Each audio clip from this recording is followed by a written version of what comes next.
Alright, why Thousand Eyes Restrict is banned. It is the only fusion monster in the game that's banned, or has ever been banned. And it was actually the first fusion monster to ever have an effect, too. So, what those people who made Yu-Gi-Oh! Live to do when they made effects for the very first monsters was to give them either completely useless effects or give them completely broken, insane, overpowered effects. And some in the middle, obviously. Like Thousand Eyes, his effect. Other monsters cannot change their battle positions or attack. Once per turn, you can equip one monster your opponent controls to this card, max 1. This card's attack and defense become the same as the equipped monsters. If this card would be destroyed by battle, the equipped monster is destroyed instead, which is stupid since while this card's face up on the field, he is the only person who can attack. But I guess if you were suiciding your opponent or the battle, their damage changed, whatever. Basically, the equipped monster would be destroyed instead. So this guy requires a ritual monster and Thousand Eyes idol to come out. But he was rarely ever fusion summoned the correct way, and mainly was just brought out through metamorphosis back when he was playable. So his effect is pretty crazy, but he only has 0 attack and 0 defense. So what people would do was, like I said, metamorphosis.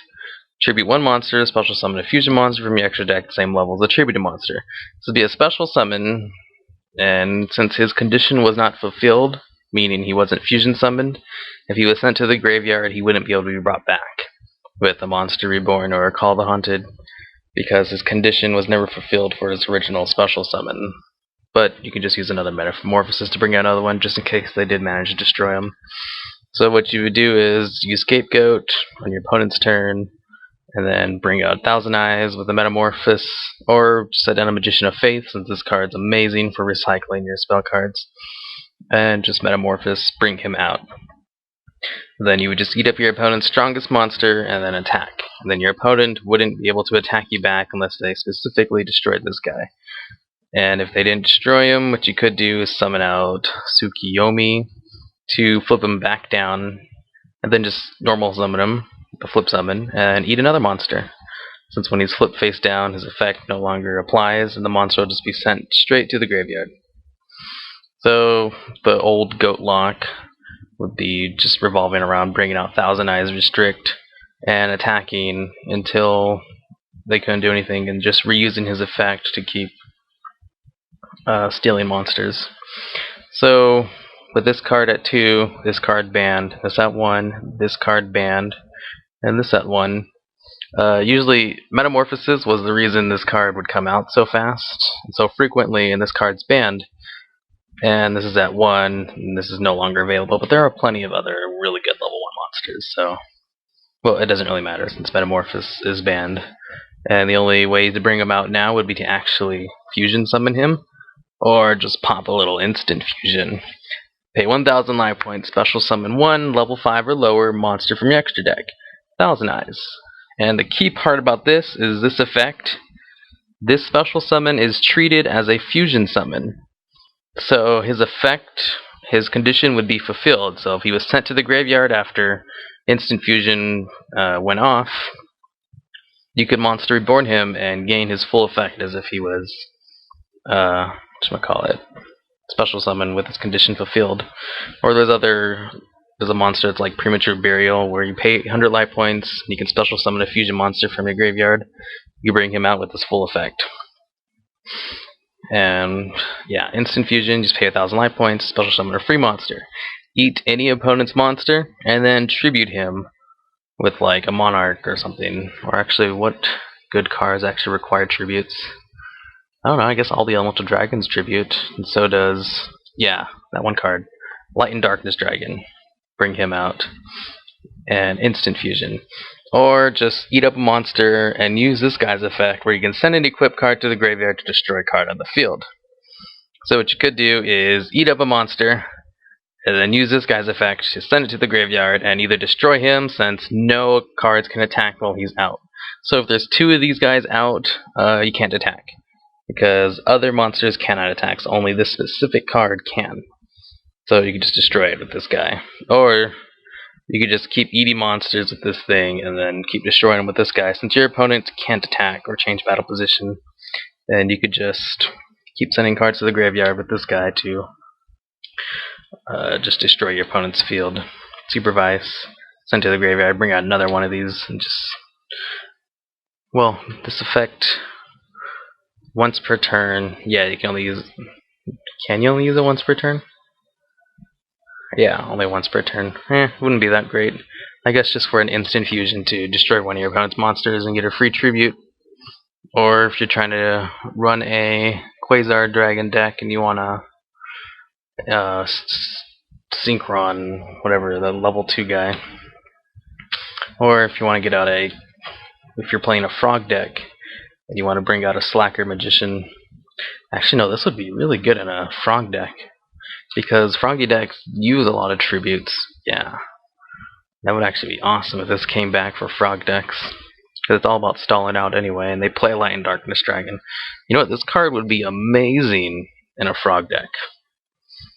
Oh, anyway, it's banned because its effect is OP, and Instant Fusion would keep it broken, even though Metamorphosis is banned. And let's see it in action. Alright, so this is the old version of the deck, back when Metamorphosis was still around. And Pot of Greed and Delinquent Duo and Graceful Charity were like the best. Going against a newish version of the Blue Eyes White Dragon deck. So basically, set out Magician of Faith, Metamorphosis, straight into 1,000 Eyes. 1,000 Eyes eats, obviously, the strongest monster, the Blue Eyes White Dragon, and destroys the Black Eyes White Dragon. Or, I mean, Red Eyes, whatever. And basically, you just use Tsukiyomi to flip him down, and reuse his effect and steal a new Blue Eyes. Now, the newer version of this deck is probably a lot more, I think a lot better. Using it with a Froggy deck would probably be the best, but the one I use instead is one with Geminis. So the opponent summons monsters, sets one face down. The Gemini monster, I forget his name, that fire guy right there. When you send an equip card to the graveyard, you can destroy a card on the field, use his effect as much times as you want. Instant Fusion to bring out Relinquish, therefore fulfilling his condition. And he got to use his effect before being useless. He can't attack the turn you use Instant Fusion, so there's no point in actually keeping the card he has with him. Alright, opponent clears my field, blah blah blah, destroyed. Monster reborn to bring out a Relinquish with this effect, still his high attack monster, and attack. Now the opponent is locked down. He can't attack, even if he did have a monster stronger than me. And, well, he's still not immune to magic or trap card effects. So he's not completely invulnerable. Like, you'd only be good for out for like a turn or two, or to stall out. Actually, there's way better ways to stall out. In a Gemini deck, not that great. Because who really plays with that much field presence anyway? Where you would use that guy's effect to just keep recycling his effect to steal cards, and send him to the graveyard as equip cards. Supervise. Then Exceed Summon, gaining its effect to bring that guy out. Gaga Cowboy in defense mode so that you can just do some burn damage and then steal his card. The nice thing about his effect is that it's kind of like Book of Moon or Evac Device, where it's a good way of getting rid of your opponent's problem cards, but it doesn't destroy, so it goes past a lot of effects. The bad thing about him is your other monsters can't attack while you have them, so it's best to get rid of him as soon as you actually eat one of your opponent's monsters, unless he's like the only card on the field. See, eat him, and it's super poly.